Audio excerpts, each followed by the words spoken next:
नमस्कार दोस्तों, चलिए जान लेते हैं उत्तर प्रदेश के सभी 75 जिलों की आज की ताज़ा बड़ी और महत्वपूर्ण खबरों को। लेकिन उससे पहले वीडियो को लाइक कमेंट जरूर करें और साथ ही ये भी बताएं कि आप इस वीडियो को किस जिले, शहर या गांव से देख रहे हैं। मासूम का कातिल एनकाउंटर में ढेर। आगरा में बच्ची का गला काट ड्रम में छिपा दी थी लाश। आगरा में 8 साल की मासूम बच्ची की अपहरण के बाद हत्या कर दी गई थी। हत्या के बाद आरोपी ने शव को ड्रम में छिपा दिया था। वहीं अब पुलिस ने आरोपी को एनकाउंटर में ढेर कर दिया है। उत्तर प्रदेश के आगरा में 8 साल की मासूम बच्ची की बेरहमी से हत्या करने वाले आरोपी सुनील को पुलिस ने देर रात मुठभेड़ में मार गिराया। आरोपी बच्चे की हत्या के बाद सही फरार चल रहा था। दरअसल 24 मार्च को थाना ताजगंज क्षेत्र के एक 8 वर्षीय बच्ची अचानक लापता हो गई थी। बच्ची के गायब होने की सूचना मिलते ही स्थानीय थाने में तत्काल मुकदमा दर्ज किया गया और पुलिस ने उसकी तलाश के लिए कई टीमें लगा दी थीं।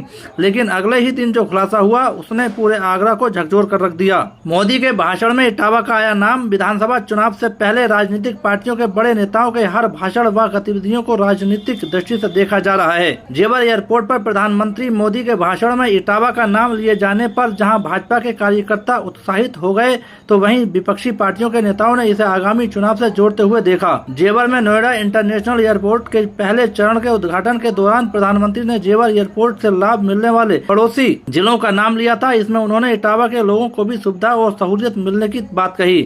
पूर्व मुख्यमंत्री व सपा सुप्रीमो के गृह जनपद में भाजपा की एक ही विधायक हैं। लगातार 2 बार सांसद देने वाली भाजपा से यह संसदीय क्षेत्र इस बार छिन गया था। सदर विधानसभा पर लगातार दोबारा कब्जा करने वाली भाजपा भरतना पर भी दोबारा काबिज होना चाहती है, तो वहीं जसवंत नगर सीट पर अपना असर दिखाना चाहती है। इसी लक्ष्य के साथ चुनाव से पहले जुट चुके पार्टी नेताओं व कार्यकर्ताओं के लिए प्रधानमंत्री का भाषण उत्साह बढ़ाने जैसा रहा। दूसरे दलों ने भी इसे चुनाव को लेकर राजनीतिक दृष्टि से देखा। गौशालाओं तक दौड़े अफसर, व्यवस्थाएं परखी। पशुपालन विभाग के अपर मुख्य सचिव मुकेश मेश्राम के निर्देश पर पूरे प्रदेश में शनिवार को गौशालाओं की हकीकत देखी गई। उन्होंने सुबह 10 बजे के करीब अधिकारियों को उनके जिले की चुनिंदा गौशालाओं में भेजा और वीडियो कॉल के जरिए पूरा हाल जाना।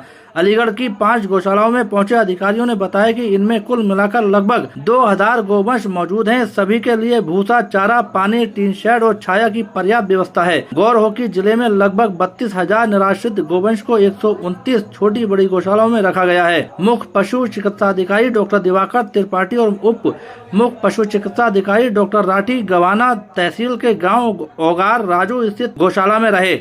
उप मुख्य पशु चिकित्सा अधिकारी डॉक्टर ए के सिंह कौल तहसील में लोधा ब्लॉक के गांव में नेहरा की गौशाला, अतरौली तहसील के गांव नबीपुर स्थित गौशाला में उप पशु चिकित्सा अधिकारी डॉक्टर ढाका और खैर तहसील के गांव लक्ष्मणगढ़ी गौशाला में उप मुख्य पशु चिकित्सा अधिकारी डॉक्टर के राणा और इगलास तहसील के गांव मजूपुर की गौशाला में उप मुख्य पशु चिकित्सा अधिकारी डॉक्टर प्रभा कटियार मौजूद रहीं। जिले की 5 तहसीलों में दोपहर 12 बजे तक यह निरीक्षण चला।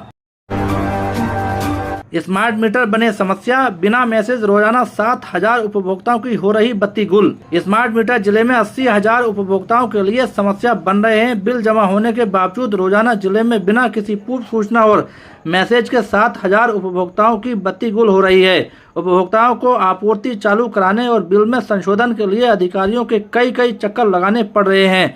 जिम्मेदार दावे तो कर रहे हैं, लेकिन धरातल पर सुधार नहीं दिख रहा है।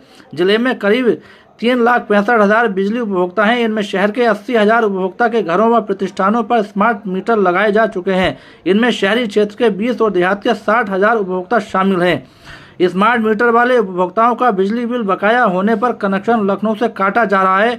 घर की बिजली गुल होने से उपभोक्ताओं की मुश्किलें बढ़ जाती हैं। वहीं कनेक्शन कटने से पूर्व उपभोक्ताओं को कोई चेतावनी मैसेज भी नहीं मिल रहा है। इतना ही नहीं, बिल जमा करने के बाद भी आपूर्ति चालू नहीं हो रही है।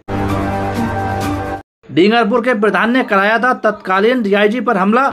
तत्कालीन डीआईजी अशोक कुमार सिंह पर हमला करने वाली भीड़ का नेतृत्व डींगरपुर का तत्कालीन प्रधान कामिल कर रहा था। उसने ही पहले पीएसी वाहन में आग लगवाई और फिर तत्कालीन डीआईजी पर हमला कर दिया था। पुलिस ने जिन 25 लोगों के खिलाफ इस मामले में चार्जशीट दाखिल की थी, उसमें प्रधान को मुख्य आरोपी बनाया था, लेकिन सुनवाई के दौरान उसकी मौत हो चुकी है। शनिवार को अदालत ने इस चर्चित मामले में 47 पेज का फैसला सुनाया। डीआईजी के पीआरओ की ओर से दर्ज कराए गए बयानों में बताया गया कि 6 जुलाई 2011 की दोपहर मैनाठेर क्षेत्र में जाम लगाकर प्रदर्शन किए जाने की सूचना पर डीआईजी ने फोर्स मौके पर भेज दी थी। इसके बाद डीआईजी डीएम के साथ मौके पर जा रहे थे। अभी डींगरपुर चौराहे पर ही पहुंचे थे कि भीड़ इकट्ठा थी, जिसका नेतृत्व डींगरपुर के प्रधान कामिल कर रहा था। उसने पीएसी वाहन में आग लगवा दी थी। डीआईजी गाड़ी से उतरकर समझाने लगे तो भीड़ ने हमला कर दिया था।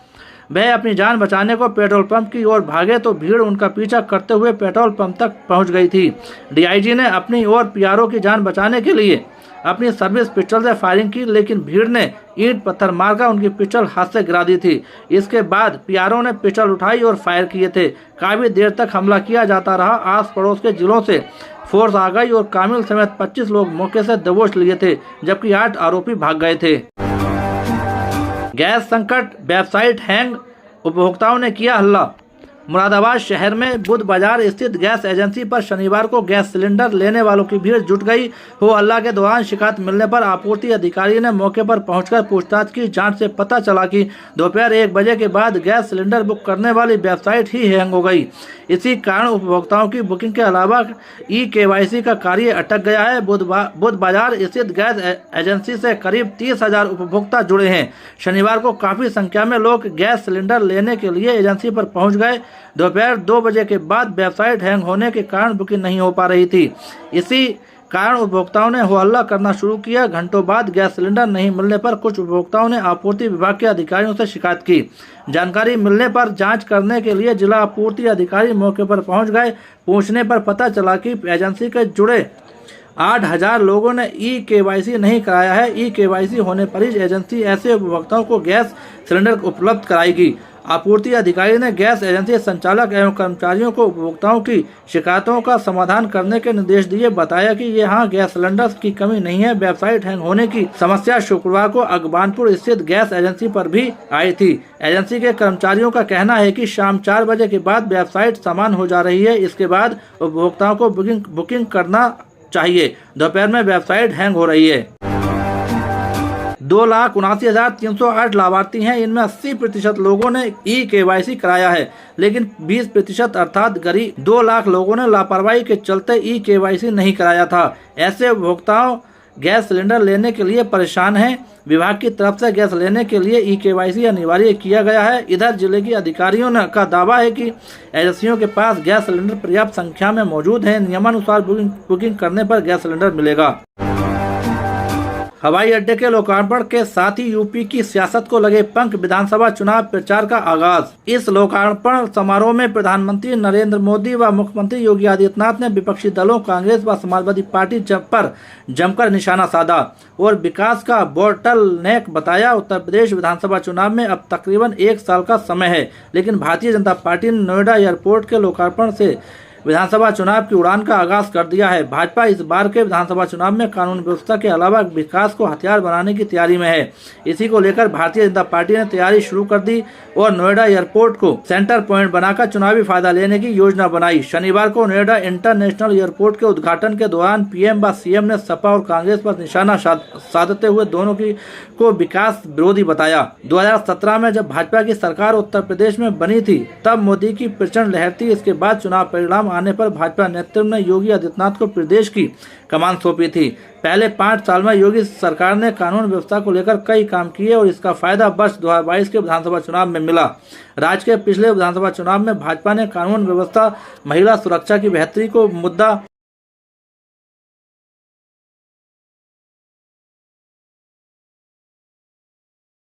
बनाया था और सफलता भी मिली थी। दोबारा सत्ता में आने के बाद नोएडा इंटरनेशनल एयरपोर्ट से लेकर कई विकास परियोजनाओं को गति दी गई। रिकॉर्ड 5 साल में एशिया के सबसे बड़े एयरपोर्ट का लोकार्पण किया गया। इस लोकार्पण समारोह में प्रधानमंत्री नरेंद्र मोदी व मुख्यमंत्री योगी आदित्यनाथ ने विपक्षी दलों कांग्रेस व समाजवादी पार्टी पर जमकर निशाना साधा और विकास का बोटलनेक बताया। भाजपा नेतृत्व का मानना है कि प्रदेश सरकार ने कानून व्यवस्था पर पूरा काम किया है और अब विकास पर भी बहुत काम हो रहा है।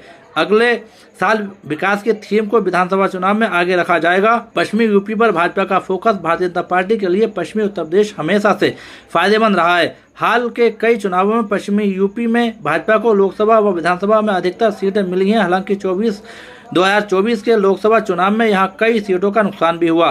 मुजफ्फरनगर, कैराना से लेकर सहारनपुर तक कई लोकसभा सीटों पर हार हुई। इस कारण इस क्षेत्र पर भाजपा का अतिरिक्त फोकस है। पीएम ने कई बार अपने संबोधन में पश्चिमी यूपी का जिक्र कर इसे जताया और लोगों को भरोसा बनाए रखने की अपील की। बसपा का नहीं लिया नाम। समारोह में प्रधानमंत्री ने सपा पर निशाना साधते हुए कहा कि सपा वालों ने नोएडा को अपना एटीएम बना लिया था, जबकि भाजपा ने लूट को रोका और विकास कराए। वहीं सीएम ने वर्ष 2002 से लेकर 2017 तक विकास नहीं होने की बात कही और सपा व कांग्रेस का नाम लिया, जबकि बसपा का नाम सीएम ने भी नहीं लिया। इसको लेकर राजनीतिक गलियारों में कई तरह की चर्चाएं हो रही हैं। शादी में सिलेंडर के लिए एक सप्ताह पहले देना होगा आवेदन। प्रशासन ने शादी समारोह में व्यावसायिक सिलेंडर के कर दिए हैं। इसके लिए एक सप्ताह पहले आवेदन करना होगा। वहीं प्रशासन ने कालाबाजारी रोकने के लिए कंट्रोल रूम बनाकर नंबर जारी कर दिया है। गैस के साथ तेल की भी मांग लगातार बढ़ रही है। पेट्रोल पंपों पर खपत दोगुना हो गई है। तेल कंपनी बड़ी मांग पर तेल नहीं दे रही है। पिछले समान खपत पर ही तेल दिया जा रहा है। ऐसे में पंप संचालकों की चिंता लगातार बढ़ रही है। प्रशासन ने एलपीजी गैस तथा पेट्रोल डीजल की कालाबाजारी, जमाखोरी और अनाधिकृत उपयोग पर सख्ती कर दी है। उपायुक्त डॉक्टर वीके दहिया ने सहायक खाद्य एवं पूर्ति अधिकारी श्यामलाल को नोडल अधिकारी नियुक्त किया। इसके साथ ही कंट्रोल रूम पर निरीक्षक एवं उपनिरीक्षक की टीम तैनात किया गया है।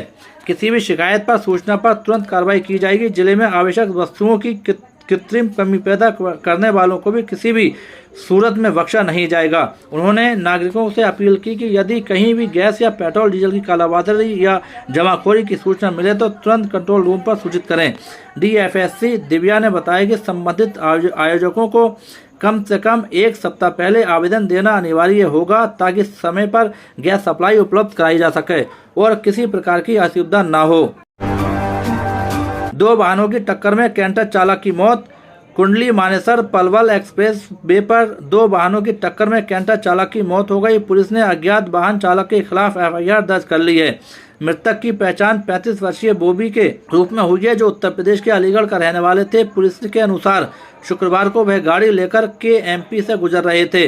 आसोदा थाना क्षेत्र में रोहतक रोड फ्लाईओवर के निकट पहुंचे, तभी आगे चल रहे एक वाहन ने उसका कैंटर टकरा गया। हादसे में गंभीर चोट आई। राहगीरों ने उन्हें नागरिक अस्पताल पहुंचाया, जहां मृत घोषित कर दिया गया।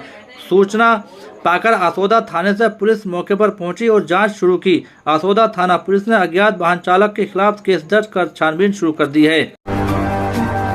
चलिए दोस्तों, आज के लिए इतना ही। उत्तर प्रदेश की सभी खबरों को जानने के लिए बने रहिए हमारे चैनल द यूपी न्यूज़ 92 में।